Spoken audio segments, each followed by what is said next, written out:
오늘도 그대의 최고의 날입니다. 임은미 선교사 묵상입니다.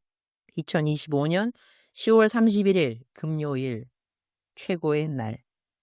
부자 청년은 지옥에 갔을까? 미국에는 병원 가는 절차가 참 복잡한 것 같다. 그래서 미국에 사는 교포들은 한국까지 가서 진료를 받는 경우가 많지 않은가 싶다. 병원비도 무척 비싸서 쉽게 병원에 갈 엄두가 나지 않는다. 나는 케냐에서 이번에 미국 오기 전에 혈전종이라는 병목으로 작은 시술을 받았다. 혈전종이 아니라 혈관종인 것 같기도 하고요. 내 새끼손가락에 피가 항상 고여있는, 이전에 한 번도 들어본 적이 없는 그런 병이었다. 시간이 너무 걸릴 것 같아 한국까지 가지 않고 현지에서 시술을 받았는데, 그 의사가 시술비를 자기 개인 계좌로 입금하라고 해서 꽤 황당했던 기억이 있다. 하여튼 시술을 받고 봉합을 한 후 미국으로 왔다. 의사가 실이 저절로 녹는다고 해서 그렇게 믿고 있었는데 이제 한 달은 넘은 것 같다. 그런데 시술 부위 두 곳에 바늘 구멍처럼 조그만 구멍이 나 있고 계속 약간 아프다. 그리고 부어 있다. 아주 심하게 아픈 것은 아니지만 응급실에 갈까 고민이 되었다. 병원에 예약을 잡고 가는 절차가 너무 복잡하고 번거롭기 때문이다. 응급실에 가야 할 만큼 급한 건 아니지만 차라리 그렇게 가는 게 나을까 하는 생각도 들었다. 한국에 가려면 이제 일주일 남았으니 그때까지 버티고 한국에서 피부과에 가볼까 하는 마음도 있었다. 그런데 내 멘티들 방에 내 손가락 이야기를 했더니 모두가 걱정해주며 감염되면 병이 커질 수 있으니 응급처치해주는 곳에 빨리 가보라고 했다. 그래도 선뜻 내키지는 않았다. 그때 문득 생각난 사람이 있었다. 최고의 날 묵상 식구 중 한 분이 아틀란타에서 병원 응급실 간호사로 일하는 분이 있다. 응급실 간호사는 일반 병원 간호사와는 다르다는 걸 알고 있었기에 그분에게 연락을 드렸다. 아니나 다를까 그분이 일하는 곳이 바로 내가 가보려던 응급실이 있는 병원이었다. 비록 내 위치와는 거리가 있어서 바로 갈 수는 없었지만 손가락 사진을 보내드리며 상황을 설명했다. 내 묵상을 꼼꼼히 읽으시는 분 같았다. 내가 손가락 이야기 하자마자 얼마 전 내가 시술받은 것을 기억해 주셨으니 말이다.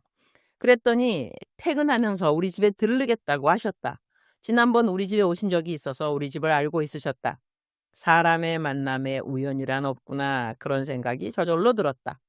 아틀란타의 최고의 날 묵상을 읽는 분들 중에 이런 분이 계신 줄 나는 미처 몰랐다.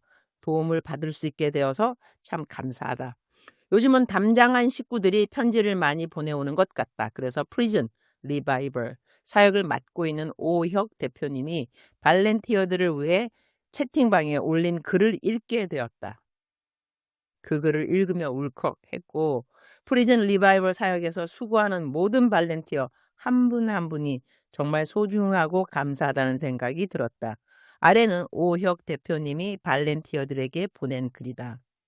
어제도 이만큼의 편지가 왔네요. 이번 주는 매일 이만큼의 편지가 오고 있습니다. 저는 담장한 편지들을 볼 때마다 하나님 앞에서 살아가고픈 몸부림처럼 느껴집니다.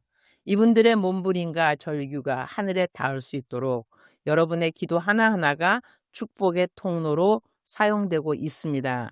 때로는 끝이 보이지 않는 사역이라 과연 언제까지 내가 이 일을 감당할 수 있을까 하는 생각이 들 때도 있지만 시작하신 분도 하나님이시고 끝내실 분도 하나님이시라 믿기에 오늘 또 그저 한 걸음 주님 앞으로 나아갑니다.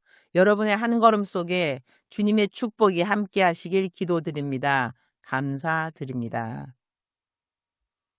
아랫부분은 저의 묵상, 성경 묵상 부분입니다. 우리말 성경 번역입니다. 마태복음 19장입니다. 16절부터 제가 읽도록 하겠습니다. 오늘은 22절까지입니다. 요즘은 제가 성경 묵상 조금 구절을 한 구절보다 더 많이 하고 있습니다. 왜냐하면 설명 자체가 되는 구절들이라서 그렇습니다.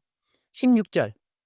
한 사람이 예수께 와서 물었습니다. 선생님, 제가 영생을 얻으려면 어떤 선한 일을 해야 합니까? 예수께서 대답하셨습니다. 왜 너는 선한 일을 내게 묻느냐? 선하신 분은 오직 한 분이시다. 내가 생명에 들어가려면 계명들을 지켜라. 그 사람이 예수께 물었습니다. 어떤 계명을 말씀하십니까? 예수께서 대답하셨습니다. 살인하지 말라, 간음하지 말라, 도둑질하지 말라, 거짓 증언하지 말라. 내 부모를 존경하라. 내 이웃을 내 몸과 같이 사랑하라. 그 청년이 말했습니다. 이 모든 것을 제가 지켰습니다. 제가 아직 무엇이 부족합니까? 예수께서 대답하셨습니다. 만일 내가 완전해지고자 한다면 가서 내 재산을 팔아. 그 돈을 가난한 사람에게 주어라. 그러면 내가 하늘에서 보물을 얻을 것이다. 그리고 와서 나를 따라라. 그러나 그 청년은 이 말을 듣고 슬픔에 잠겨 돌아갔습니다. 그는 굉장한 부자였기 때문입니다. 이렇게 부자 청년이 예수님과 대화한 내용을 읽고 있으면 그러면 부자는 하늘나라에 못 가나? 그러한 생각을 가질 수도 있을 것 같다. 부자가 하늘나라를 가지 못한다는 것이 아니라 하나님을 섬기는 마음과 재물을 섬기는 마음 가운데 우리들한테 재물이 우상은 되지 않는가라는 그러한 질문을 해볼 만하다. 돈이 많이 있어서 하나님의 일을 많이 하고 이웃을 많이 도와주는 사람도 있지만 돈이 많이 있다고 해서 자랑하고 그리고 남들을 도와주는데 인식하다면 사실 그 사람은 예수님을 모르는 사람이라고도 생각할 수 있을 것 같다. 예수님을 알게 되면 예수님의 마음을 알게 되고 예수님의 마음에는 가난한 자를 돌아보는 마음이 있으시니까 말이다. 그러니 내가 부자가 되고 난 다음에 내가 가진 모든 돈을 다 하나님께 못 드린다고 해서 내가 지옥에 간다는 말은 절대로 아니라고 나는 생각한다. 그러나 나에게 주신 재물을 어떻게 써야 하는가 우리들은 거룩한 고민을 해볼 필요는 있는 것 같다. 주님, 오늘 또 최고의 날입니다. 우리 주님은 성경 말씀에 내게 있는 것을 족하는 것으로 알면 그것이 자족하는 것이라고 하셨고 그것은 하나님께서 기뻐하시는 마음입니다. 우리 예수님 믿는 사람들은 자족하는 마음이 필요하다고 생각합니다. 많이 있는 것도 하나님 우리에게 주신 것이요. 적게 있다 할지라도 그 적은 것으로 우리가 만족을 배울 수 있다면 많이 있는 사람이나 적게 있는 사람이나 주님 앞에서는 둘 다 동등한 자리의 사람들이라는 생각을 갖게 합니다. 주님, 오늘 또 우리가 돌아보아야 할 사람이 있을 때 돌아보는 것을 잊지 않도록 도와주옵소서.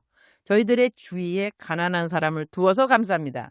그래서 그들을 도와주고 그들을 도와주는 우리를 보고 하나님은 기뻐하시고 또 하나님이 기뻐하실 때 우리들의 마음에 소원이 응답되는 것도 알고 있습니다.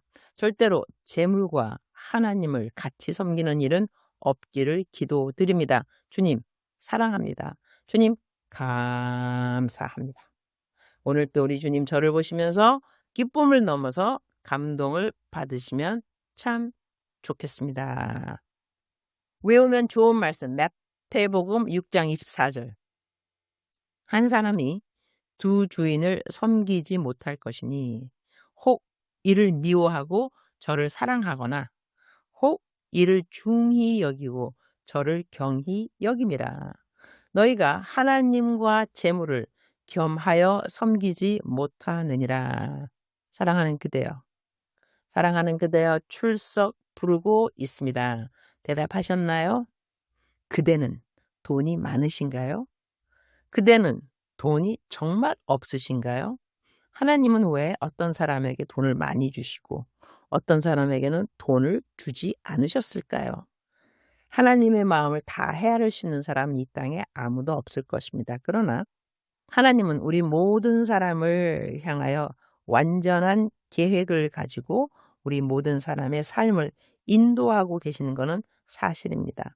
어떤 사람은 돈이 많이 있으므로 하나님을 더 잘 섬기게 되는 사람도 있을 것이고 어떤 사람은 돈이 없음으로 말미암아서 하나님만 의지하는 믿음을 배우는 그러한 사람도 있을 것 같습니다. 사랑하는 그대여, 오늘 그대가 어느 자리에 어떤 상황이라 하더라도 하나님이 그대를 향한 선하신 계획을 믿는 그대가 되기를 축복합니다. 다시 말합니다. 그대가 지금 어느 곳에 있든지 어떤 상황을 직면하고 있든지 간에 하나님이 그대를 향한 계획은 선한 계획이라는 것 꼭 믿으시기를 축복합니다. 사랑하는 그대여 사랑합니다. 사랑하는 그대여 축복합니다. 오늘 또 그대의 최고의 날입니다.